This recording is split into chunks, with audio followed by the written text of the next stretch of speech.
Je fais plus vraiment de critiques de films qui paraissent au cinéma habituellement, mais Obsession, c'est un film qui m'a tellement pris par surprise que j'ai vraiment senti le besoin d'en parler. Donc Obsession, c'est l'histoire d'un gars appelé Bear qui est secrètement amoureux de Nikki, une amie de travail. En allant dans une boutique New Age, il trouve un bâton magique qui permet d'exaucer ses souhaits, puis il fait le vœu que Nikki l'aime plus que tout au monde. À ce moment-là, il fait le vœu un peu à la blague, ou y croyant à moitié, mais son vœu est exaucé. Sauf que rapidement, on découvre qu'il y a quelque chose qui tourne pas rond avec Nikki. Elle se met à agir bizarrement, puis on finit par comprendre qu'elle n'est plus exactement la personne qu'elle était avant. Donc avant d'entrer dans le vif du sujet, j'aimerais juste m'attarder un peu sur l'affiche du film qui est vraiment réussie selon moi.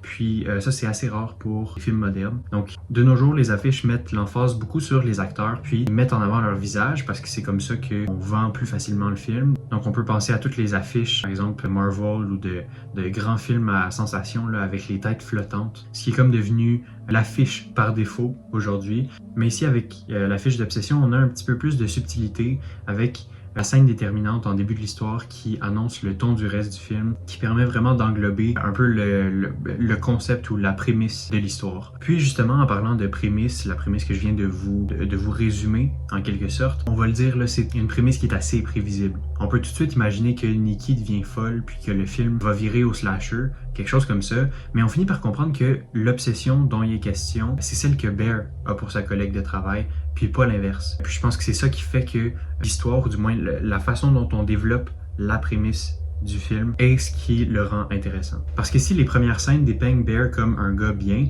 c'est un peu un piège. C'est-à-dire qu'on nous mène à avoir de l'empathie pour lui en début de film, mais les choix qu'il fait à mesure que l'histoire avance finissent par nous montrer que Bear, c'est loin d'être le nice guy qu'on croyait au départ. En début de film, la première scène, qui est une très belle entrée en la matière selon moi, c'est une scène où on voit justement Bear qui essaie ou du moins qui se pratique à avouer sa flamme à Nikki avec son ami puis une serveuse, là, peu importe. Puis c'est vraiment une scène qui nous donne de l'empathie pour ce gars-là qui a un peu de la difficulté à être vulnérable. Puis à ce moment-là dans le film, cette faiblesse-là le rend attachant. Sauf qu'il y a plein de moments à mesure que l'histoire avance, qui nous montre que cette incapacité-là à être vulnérable, c'est précisément ce qui fait en sorte que Bear, c'est un personnage qui est problématique. Puis ça, mêlé au fait qu'il est complètement obsédé par sa collègue de travail de façon malsaine, c'est ce qui le rend de moins en moins attachant dans le film. Nikki bloque la porte avec du tape, elle lui donne son chat à manger, elle l'humilie en public, mais malgré chacun de ces événements-là, qui nous mettent sur la piste pour découvrir que c'est pas réellement la Nikki du début du film qu'on voit agir, malgré tous ces événements-là, Bear essaie de faire fonctionner leur relation, tellement il est aveuglé par l'idée d'être en couple avec elle. Puis ce qui vient vraiment mettre le clou dans son cercueil, c'est la fameuse scène où il essaie de quitter la chambre sans que Nikki se réveille et que la vraie Nikki commence à lui parler et lui demande de la tuer pendant que la version obsessive d'elle est endormie. À ce moment-là, Bear fait preuve d'aucune empathie pour elle, pour la vraie Nikki, puis il demande si c'est vraiment aussi difficile de l'aimer. Donc la première chose auquel il pense, c'est lui-même, alors que clairement Nikki lui avoue elle-même qu'elle est en détresse. Puis c'est là où on comprend à quel point il n'y a aucune considération réelle pour Nikki, puis comment son obsession est dépourvue de toute profondeur. Encore une fois, c'est l'idée d'être avec elle qui l'intéresse, c'est pas réellement le fait de développer une relation puis de se rendre vulnérable. Puis ça nous ramène à la problématique initiale du film où on voit que Bear est incapable de lui avouer ses sentiments. Sa gêne est symptomatique de son incapacité à développer de l'intimité avec elle, puis à être vulnérable, et tout le reste du film nous montre jusqu'où il est prêt à se rendre pour éviter ça. C'est aussi pour ça que le film est ambigu par rapport aux sentiments de Nikki pour Bear en début de film. On nous laisse croire que leur relation pourrait être possible sans même que Bear fasse un vœu pour forcer la relation.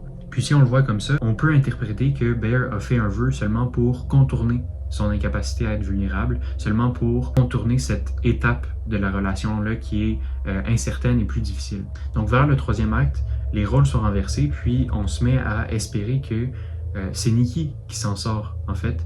Puis je pense que ça ajoute vraiment un intérêt à une histoire qui aurait pu être assez banal, mais qui va dans une direction assez intéressante au final. Maintenant, hormis le scénario, l'un des points les plus forts du film, c'est sa mise en scène qui, encore là, est menée avec plus de nuances puis de retenue que ce à quoi on peut s'attendre pour un film d'horreur. Les jeux de lumière puis la gestion de la pénombre sont, selon moi, particulièrement réussis dans ce film-là. On pensera à la scène où les yeux de Nikki brillent dans l'obscurité ou encore à celle où elle regarde Bear dormir dans le coin de la chambre.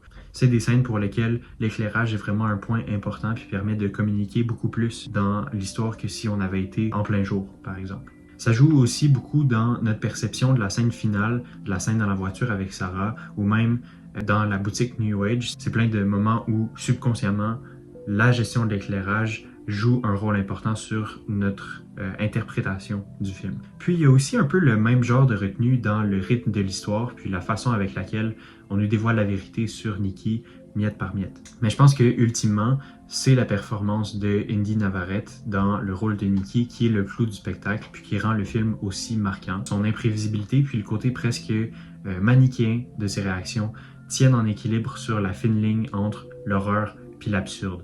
C'est vraiment bien maîtrisé, puis on voit qu'il y a beaucoup d'attention qui a été portée pour s'assurer que le ton de son jeu d'acteur soit un peu à côté de la plaque, puis excessif, mais sans jamais que ça nous sorte tout à fait du film. Et donc pour moi, vous l'aurez compris, Obsession, c'est un pari réussi. Ça faisait vraiment longtemps que j'avais vu un film d'horreur être aussi efficace dans la façon dont il mène à bien son concept. Et donc, ma recommandation pour cette rétrospective de l'imaginaire, c'est un autre film d'horreur moderne qui a été marquant pour son jeu d'acteur lui aussi. Je voulais parler de Pearl au départ, qui est un film excellent sorti en 2022, mais j'ai plutôt choisi Héréditaire pour le même accent qui est mis sur l'aspect interpersonnel de l'histoire, puis à partir duquel on a construit son aspect horrifique et non l'inverse. Donc au final, l'horreur dans ces deux films-là est mise au service des relations qui sont mises en scène et pas l'inverse. Puis ça donne lieu à des performances qui sont vraiment marquantes.